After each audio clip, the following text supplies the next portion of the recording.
My oven is preheating to 400 degrees Fahrenheit. And I went in with 2 tablespoons of olive oil there. You know what, we haven't done meat-free Monday in quite a while, and this is a breakfast potato I usually do on the weekends.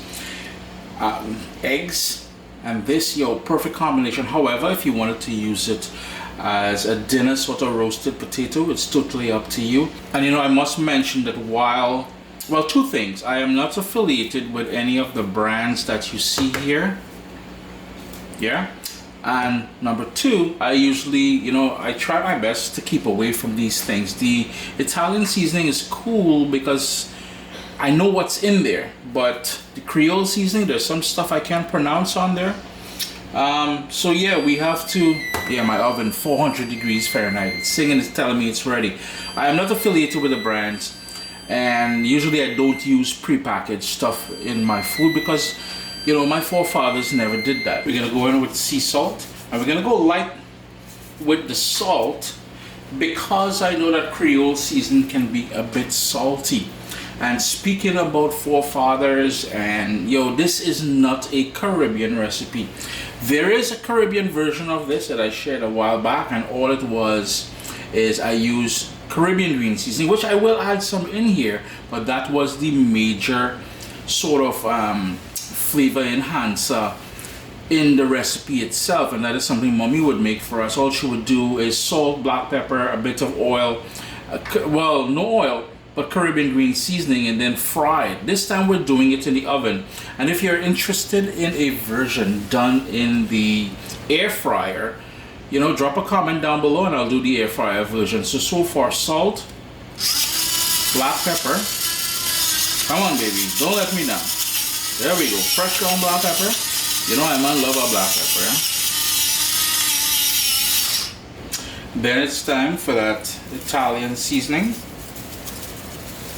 And I've got the Creole seasoning. And that has paprika, dehydrated garlic, onion, all that kind of niceness in there as well too. And the final thing is some Caribbean green seasoning, and that's gonna give it that fresh herbal sort of note.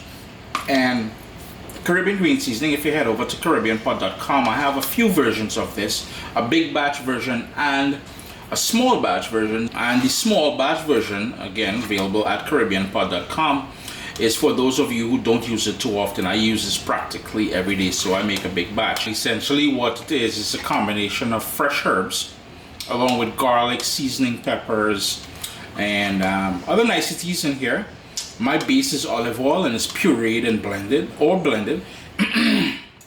whether you put it in a food processor or a blender is totally up to you.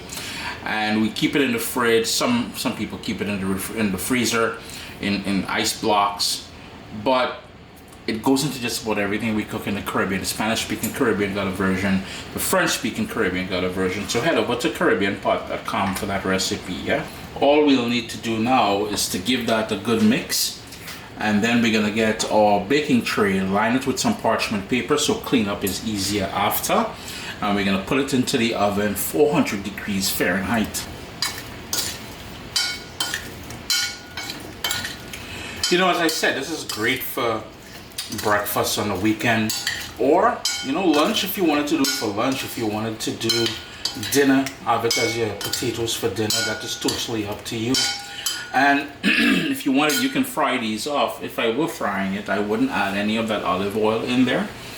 But I added the olive oil to mimic that frying in the oven. But as I said, if you wanted the air fryer version of this, because I know everybody going crazy with the air fryer lately. So yeah, if you want that recipe, drop a comment down below. I man will sort all it out. It's about time to head into the oven. See, I have my tray, it's been parchment lined, everything's on there, and all of the sort of oil. It's important you get the oil from here and you drizzle it onto the potato. Halfway through, you're gonna flip them, and yeah, that's about it. It's been 15 minutes in the oven. I've taken it out and I'm gonna flip them over now and back into the oven to finish off. Another 15 minutes, so basically 30 minutes in total, and we've got these lovely roasted potato wedges in the oven. Breakfast, lunch, dinner, whether you want to do it for breakfast. As I said, I'm gonna make a couple easy over eggs, and I'm good. What I do like doing is giving it a final toss after it comes out of the oven, just to be able to pick up some more of that seasoning and that seasoned oil that's sitting on the parchment paper here. Sup soldiers, listen, if you enjoy this recipe, I'd really appreciate it if you hit subscribe and click that bell notification thing. If you've made the recipe, take a picture and send it to me, email address down here. I'm really trying to tell people the email address, them butts will take the address and do all kind of thing with it. And tag me on Instagram at Caribbean Pod. I really appreciate you guys, and thanks for being in my kitchen with me today. Irie. Chris here, CaribbeanPod.com, Meat Free Monday. Yeah, we're going to try and stick to the whole meat free thing moving forward as best as I can, but simple, tasty. So I do hope you give it a try. Irie.